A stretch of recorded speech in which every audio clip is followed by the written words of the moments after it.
Hello, stargazers. It's March. It's March. So I want to do. I'm sorry I haven't been around. I This has been the worst winter ever. I have been really, really sick with multiple things, and now I've got a shoulder injury. Blah blah blah. Just never ends. Just never ends. Oh, and by the way, this right is not because I'm a DC comic book villain, although that would be pretty cool. I actually adopted a rescue. It's a mastiff, and I'll try and get her on camera here in a minute. But somebody tried to break in my house at 5 in the morning, and she heard them before I did because I was asleep on the couch. And she jumped over me and stepped on my face to introduce herself to them and let them know they weren't welcome here. So that's what this is. Um, yeah, so I got a big dog and I'm very happy with her. Okay. So some observations I want to share with you. So listen, we're all overwhelmed. I mean, even I'm just like, I'm so broken now. Everything is funny. Like literally everything is funny. Oh, and also the voice and the laughing. I got some weird thing going on with mucus production. And in case you guys have the same issue, if you're having a lot of excess mucus production and it's not responding to allergy medication, and the expectorants and the Mucinex, it's not helping, and it just goes and goes and goes, and you know you're not sick with a cold or anything like that, you might actually have acid reflux. There's apparently a form of acid reflux that does not show up as indigestion or heartburn, but actually releases because the sphincter gets loose and it releases like a mist of acid up in your esophagus and your respiratory airways, which then causes the body to produce mucus to line the walls to protect itself. So you end up overproducing mucus, right? And then it gets down on your vocal cords, blah, blah, blah. Go see an ENT, ear, nose, and throat specialist to get that sorted out. If the typical routes are not working, you don't have a better explanation because that may actually be what it is. And I talked to pediatric nurses who said that babies go through this all the time. So if I sound funny when I laugh, or if my voice sounds a little different, that's what's going on. I'm telling you, it's just been a horrible winter. So a couple of things I wanted to share with you that I thought was interesting. So one of the things that we looked at when we looked at the inauguration chart for this man is we saw a Sun-Pluto conjunction, more specifically a cazimi, where Pluto is in the heart of the sun, right? And we said in the video that typically what consolidation of power, right? Which it has been absolutely, or we've watched it play out. And this administration has been all about actively consolidating power into and around one man, the crazy person.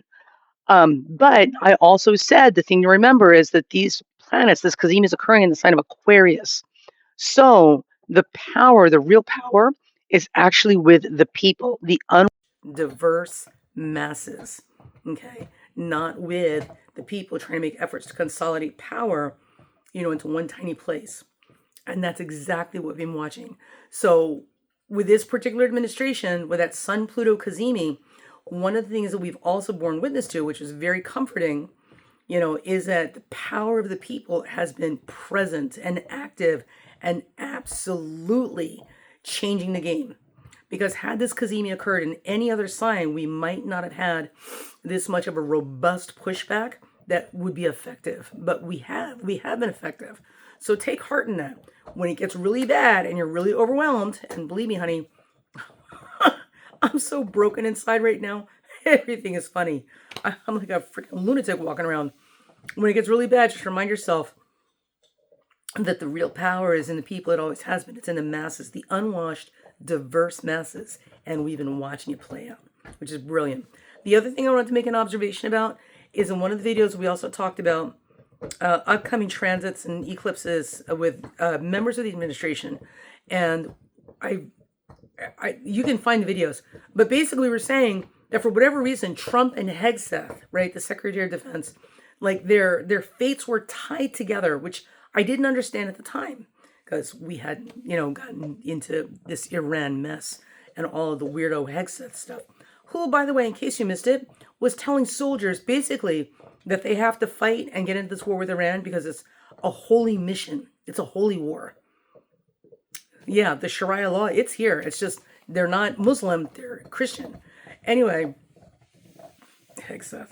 So I think that may be what it is, because there's a lot of war crimes being committed, and Trump and Hegseth are absolutely tied together where that's concerned. Now, what's interesting is that I also said that as bad as this is going to get for Hegseth, there's still a way around this or out of this, right? But with Trump, whatever was happening was like there's no way out, and it was all going to hit around Thanksgiving, right? There's literally no way out for him. This was the killing blow. Now, in my mind and my limited imagination, I thought, oh my God, maybe he'll die. Because that's the only thing I can think of that you can't get out of. You can't cheat death, right? As we know, he did not die. However, do you know what did happen around Thanksgiving? The Epstein files came out. You know, he has not been able to get away from the Epstein files. You know, it's going to be the final killing blow once all of this is done and all those files are released, and they will be. The Epstein files.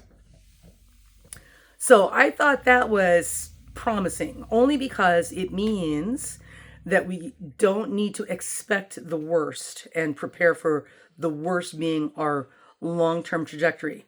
And remember, listen, if you or anybody you know has ever been in an abusive relationship, right, a domestic abuse relationship, you know, we all know, like all the stuff we're seeing and all this behavior, this crazy making and gaslighting, been through it, been there, done that, bought the ticket, right, got the t-shirt to show for it.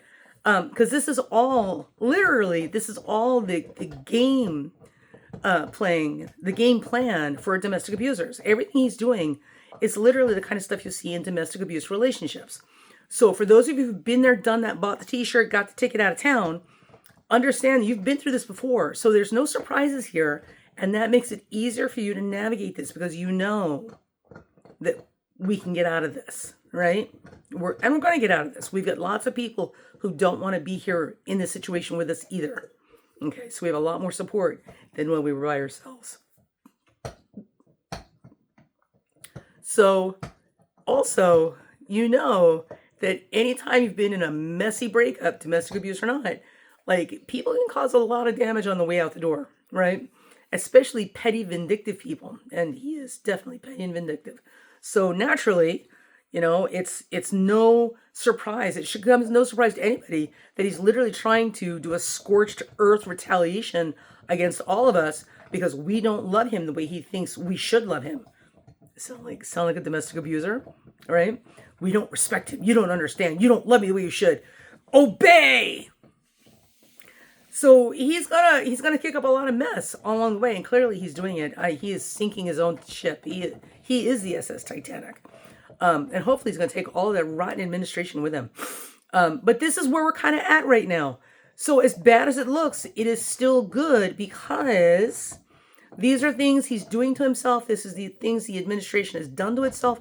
These are things we could never do to them that would be nearly as effective in terms of ending their reign of terror. They're literally destroying themselves from the inside out. And we're here for that.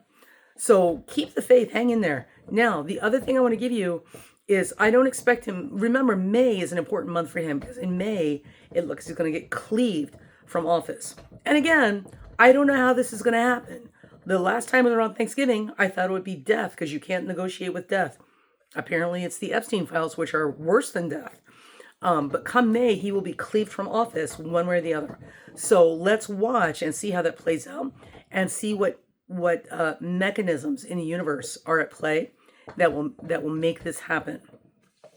Don't be surprised if a lot of these guys end up going on trial for war crimes and everything else. And listen, I'll buy the plane ticket.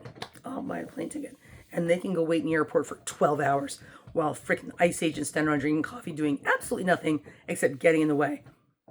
Getting paid, by the way, $20 an hour, while the TSA agents who are not getting paid at all, even when they were getting paid, were only making $15. You literally couldn't make this stuff up. So, we're going to be okay. We're going to be okay. Vote. These things are important. And if you haven't been following the SAVE Act, and also, that's what I'm going to talk about. So just really quick, the SAVE Act, which sounds like a really nice name, the SAVE Act, Save America. It's horse crap.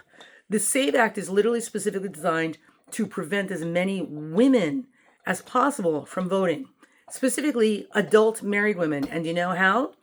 Because according to the SAVE Act, you have to have proper documentation to vote. What this means for you ladies is if your birth certificate does not match your legal ID because you got married and changed your name to your husband's name, you can't vote. It's not proper ID. It's not allowed. So you're either going to have to spend the money now, with plenty of time before the midterms to get your name changed back to your maiden name so it matches your birth certificate, or you're just not going to vote. That's what the SAVE Act is primarily doing. They're literally trying to disenfranchise adult women from voting, adult married women. And there's a couple of other things in there too that are not good, but there's a special place now for these people, and I'll happily drive the bus to take them there. Okay, so there's that. Now with the astrology, but more general astrology. One of the things that you may have noticed is, or at least it feels like it, right? Time is moving so fast. Holy crap. Like you blink your eye and like an entire season has passed. And, granted, we could ascribe a lot of this to the chaos that we're living in, right? Because there's this constant flood of crap going on. Like there's no room to pause and take a breath, right? So it feels like everything's moving at the speed of lightning. The other thing that you'll notice right now that's very specific to this time period are obviously the misinformation is at an all-time high, but more specifically, the critical need for information in the moment, the here and now, right now. That's what news is about. Yesterday's news is old news. We want what's happening right now. So the site Gemini, which Uranus has just entered, is very much about journalism and information and exchange of information and time. So when things move into Gemini, because Gemini is a very Quicksilver, airy sign, it's very fast. Gotta go. Like, what's going on over there? Ah! So we're feeling that. We're experiencing that. So the acceleration of time, or what feels like the acceleration of time, is very much a Uranus and a Gemini thing. With Uranus and Gemini, it's moving even faster. So it's difficult to keep up, but once you get into the rhythm, it'll be easier to sort out all the nonsense, from the key critical pieces of information. Fact checking is so important. God bless real journalists, because they have to fact check before they can pass on this information. Unlike private corporate news entities, which are listed as entertainment channels like Fox, where they don't actually have to fact check. Didn't know that, did you? It's true. Okay, so they can twist and spin and manipulate information all they want. They're a private news entertainment company. So there's that. The other thing is AI has really exploded on the scene now, obviously, because people in power who don't need to have power are trying to use AI to their benefit, like in a desperate, urgent attempt to stay in power. And artificial intelligence, but more specifically the duplicates, right? The duplicates are very much Gemini. So if you've known Gemini, Geminis typically come in two flavors: the good twin and the bad twin. They can't help themselves. And either one that they do really, really well. So the thing about AI is kind of like that. It's duplicates, right? So it's the good twin, and then there's the bad twin. There's the real person, there's the AI person. So we're going to see a lot more of this while Uranus is in Gemini. Uranus is technology, Gemini's duplicates, and clones, right? So, and again, learning to discern fact from fiction is going to be the biggest challenge we have, but it's going to involve paying attention to the details and not getting overwhelmed by the circus, the bread and circuses around us. Jupiter is in Cancer right now, which is a saving grace. We still have some planets in Pisces. Everything else is going into Aries. So with Jupiter in Cancer, trying what's left of those planets in Pisces, we still have a chance. Keep the faith, do the right thing, be kind to each other, stand up for each other. We're going to get there. Now, the other thing really quick before I sign off, talking about Saturn and Neptune in Aries. So now, I don't know, because I can't listen to any more cynical fear-mongering, or worse, Trump-supporting astrologers. I can't do it. Oh my God. Or, white men living in other countries that are not affected by everything going on here, that are very academic in their discussion of it. I mean, that's fine, but this is much deeper, more personal for me, so I can't listen to other people being so laissez-faire about everything going on. Makes me want to strangle people. So what I will say is this.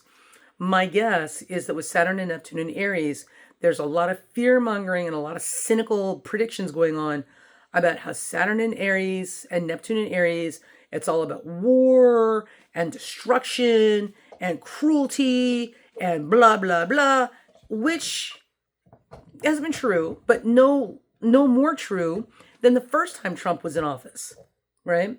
So, like the Homeland Security's family separation policy and stuff, this was going on back during the first term. So this is just a continuation of what was already started. So we can't really say Saturn and Neptune in Aries is doing that. The other thing to keep in mind is when we talk about these planets, Saturn and Neptune are both long, slow moving planets. I literally can't stomach the idea of another 2.5 years of this. And that's with Saturn, because that's a 2.5 year journey. Or like 100 more years, 84 years, I think it is, for Neptune. It's a long transit. Whew. So here's what I'm going to say. With Saturn and Aries, I've said it before, I'm saying it again, with Saturn and Neptune in Aries, the call to action, all these planets, as they move, are always a call to action in our lives. The call to action is to find the courage within yourself to stand up and say or do the right thing. Because, as an example, because Aries is the sign of the champion at its best, right? When Aries is not being a knucklehead Aries, at their best, they are champions for the weak and the underdog. So as an example of this, Minnesota, Minneapolis, yay team. This is the kind of stuff that we have to focus on both in our personal lives and as we move through the world, right? Being a champion. Being a champion for the weak and the vulnerable, the underdog. Even if it's the most terrifying thing that we can think of doing, it's the most important thing we can do to get the best out of these two planets moving together for the next 2.5 years. The call to action is to find that within yourself. Okay? And the reason is because the person that you are championing, as scared as you are, remember, the person you are championing has even less power and less resources and less abilities to stand up for themselves. So if you're scared, they have to be terrified. So this is kind of what's going on and what I want you to keep an eye on. So circle your calendars for May. I could be wrong. I could be wrong about this. I doubt it. We just need to see how it's going to play out. But come May, he should be cleaved from his position. So that will be the end of him. Now, that doesn't bring us out of the woods, because then we've still got J.D. Vance. And more importantly, that whole toxic, rotten, racist administration that he has put in the position that's doing this. Because he's literally an imbecile. He's got the intellect of a 9-year-old. You're not talking about the shiniest apple in the tree. So all of these decisions and all these policies and stuff that he's getting involved with, these are at the behest and the advisement of the people around him that know he's going to take the blame for this, not them. So even after he's gone, we'll have J.D. Vance as president, interim president. But more specifically, we're stuck with that administration unless and until we can figure out how to get the rest of them out of there, right? Like pulling weeds up by the roots. So our work here is not done, and it won't be done for a while. But these are the things that we have to look forward to. And also, remember, the reason we pay attention is because in order for us to see that any progress is being made, we need to be able to see what's going on. Sometimes we need to step back and take a look at the big picture and look for those little moments, those little bright spots that show cracks in the armor. And we're there. We're totally there. Right? So we're going to get there. So be kind. Be kind to one another. Stand up for people. Be a champion, both in your own life and someone else's. See, I told you guys I'm all kinds of broken. This is my big dog that saved me from somebody breaking into my house at 5 a.m, who also gave me her mark. So apparently she owns me now.